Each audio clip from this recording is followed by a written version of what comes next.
जय हिंद मित्रों। चर्चा करते हैं औरंगजेब के बारे में। तो औरंगजेब का जन्म 3 नवंबर 1618 ईस्वी को उज्जैन के दोहद नामक स्थान पर मुमताज महल के गर्भ से हुआ था। मुमताज महल को अर्जुमंद बानो बेगम के नाम से जाना जाता है। औरंगजेब के पिता शाहजहां थे।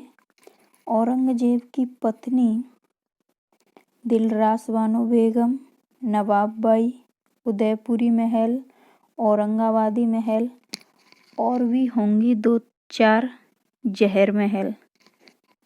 पता नहीं कितनी पत्नियां रखते थे।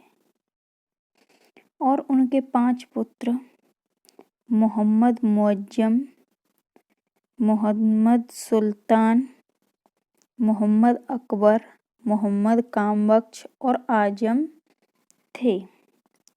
औरंगजेब एकमात्र मुगल शासक थे जिनका 2 बार राज्याभिषेक हुआ था। पहली बार 31 जुलाई 1658 ईस्वी को सामूगढ़ के युद्ध में जीत के बाद आगरा में करवाया और दूसरी बार खजुआ और देवराई के युद्ध में जीत के बाद 15 जून 1659 ईस्वी को दिल्ली में करवाया था, आलमगीर की उपाधि धारण कर। आलमगीर की उपाधि औरंगजेब ने स्वयं धारण की थी। आलमगीर का अर्थ विश्व विजेता होता है। औरंगजेब को शाहजहां ने दक्षिण में 2 बार सूबेदार नियुक्त किया था।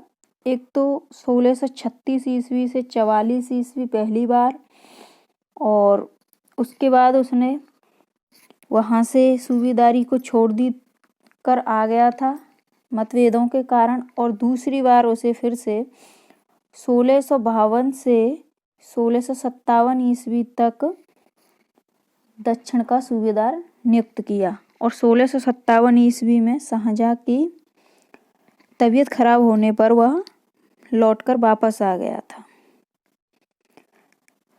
औरंगजेब के द्वारा किए गए सैन्य अभियानों पर चर्चा करते हैं। तो औरंगजेब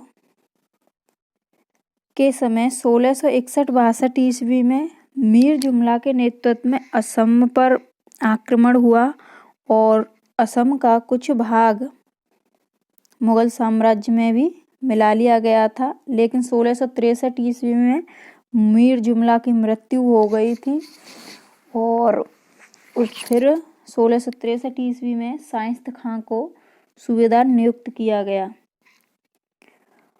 और दूसरा हुआ था 1665 से 1685 ईस्वी तक बीजापुर को जीतने के लिए कई प्रयास किए गए। कभी मोहम्मद आजम तो कभी मुअज्जम के नेतृत्व में अभियान भेजे गए, लेकिन बीजापुर को जीतने में सफल नहीं हुए। 1685-86 के सेशन में खुद औरंगजेब वहां पर गया और उसने दुर्ग को घेर कर सिकंदर आदिल शाह को समर्पण करने पर मजबूर कर दिया और उसे 1 लाख रुपए सालाना पेंशन देकर दौलताबाद में के दुर्ग में कैद कर दिया, जहां पर 1700 ईस्वी में उसकी मृत्यु हो गई थी।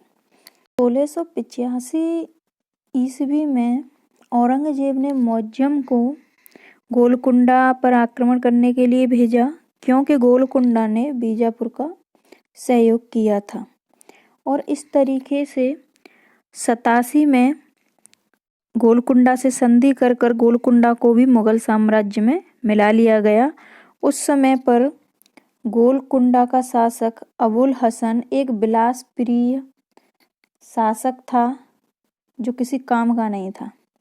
उसके 2 प्रमुख मंत्री मदन्ना और अकन्ना कार्यभार देख रहे थे।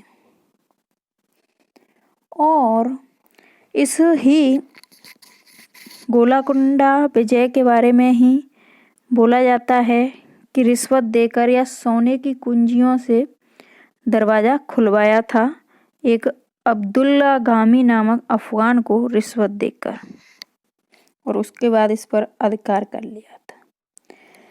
अब बात करते हैं औरंगजेब के विद्रोह के बारे में।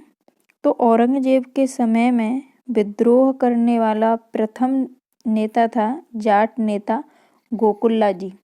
गोकुल्ला जी ने मथुरा में 1669 ईस्वी में विद्रोह किया और मुगल सेनापति को भी मारा, लेकिन बाद में गोकुल्ला जी को मुगलों ने 4 टुकड़ों में बांट दिया था। उसके बाद 1686 ईस्वी में जाट नेता राजा राम ने संघर्ष जारी रखा और इन्होंने भी मुगल सेनापति मुंगीर खां की हत्या कर दी और अकबर के मकबरे में लूटपाट की। अकबर का मकबरा सिकंदरा में स्थित है और इसके बारे में इतिहासकार मनुची ने लिखा है कि राजा राम ने अकबर की हड्डियों को निकालकर जला दिया था। राजा राम जी को भी मौत के घाट उतार दिया गया 1689 ईस्वी में। उसके बाद उनके भतीजे चूड़ामन ने नेतृत्व संभाला और संघर्ष जारी रखा। बुंदेला राजा छत्रसाल ने विद्रोह किया और पूर्वी मालवा को स्वतंत्र कर लिया था। उसके बाद में सिख विद्रोह है। औरंगजेब के समय में 1675 ईस्वी में इस्लाम धर्म का विरोध करने के कारण जब औरंगजेब ने तेग बहादुर से कहा कि तुम स्वयं ही अब इस्लाम धर्म कबूल करोगे, तो गुरु ने इस्लाम धर्म को कबूल नहीं किया, इसलिए उनका कत्ल